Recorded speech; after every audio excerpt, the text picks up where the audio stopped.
कयाधू नदी वळवण्यावरून हिंगोलीत संताप, आमरण उपोषणाला वेग, प्रशासनावर गंभीर आरोप. नमस्कार, तुम्ही पाहत आहात जनतेचा आवाज, अन्यायाविरुद्ध लढणारा एकमेव मंच, जनगर्जना मराठी न्यूज. हिंगोली जिल्ह्यात सध्या कयाधू नदीच्या पाणी वळवण्याच्या मुद्द्यावरून वातावरण चांगलंच तापलं आहे. या बेकायदेशीर कामामुळे परिसरातील शेतकरी, सर्वसामान्य नागरिक आणि पर्यावरणावर गंभीर परिणाम होण्याची शक्यता व्यक्त केली जात आहे. भविष्यात मोठी पाणी टंचाई निर्माण होऊन शेतकऱ्यांचे प्रचंड नुकसान होईल अशी भीती व्यक्त केली जात आहे. या पार्श्वभूमीवर 20 मार्चपासून आमरण उपोषणाला सुरुवात झाली आहे.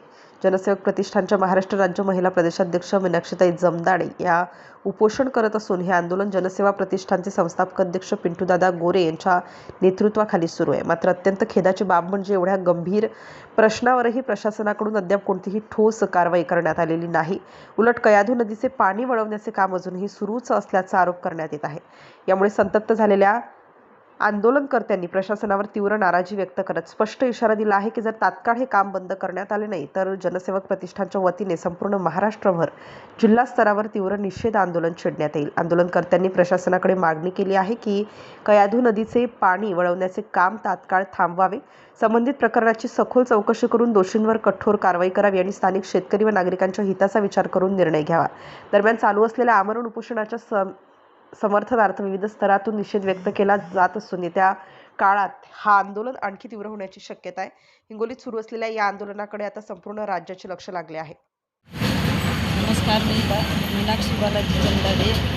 आज माझ्या उपोषणाचा 3रा दिवस आहे आणि शेतकरी लोकांना मी जो संदेश दिला होता तर त्याचा प्रतिसादसुद्धा थोडा मिळत आहे.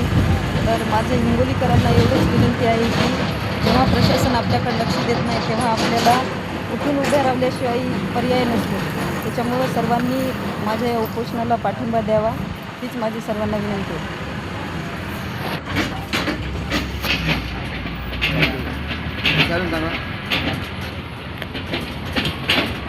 जय शिवराय, जय शंभूराजे, जय भीम, जय मल्हार. मी जनसेवक प्रतिष्ठान संस्थापक अध्यक्ष पिंटू गोरे. मला शासनाला एकच सांगायचं आहे की हे दावा कारवा काढण्याचं काम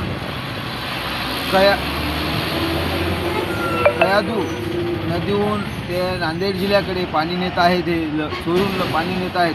हे पाणी तात्काळ थांबवण्यासाठी आमच्या लगनराजेंनी आमच्या जनसेवक प्रतिष्ठानच्या महाराष्ट्राच्या महिला प्रमुख या 3 दिवस झाले आमरण उपोषणाला बसलेले आहे.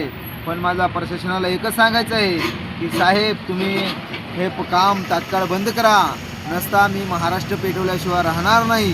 जय शिवराय, जय शंभूराजे, जय भीम. जनगर्जना मराठी न्यूजसाठी संतोष जाधव, पिंपरीकर. अशाच ताज्या आणि विश्वासार्ह बातम्यांसाठी आत्ताच आमच्या चॅनलला लाईक, शेअर आणि सबस्क्राईब करा.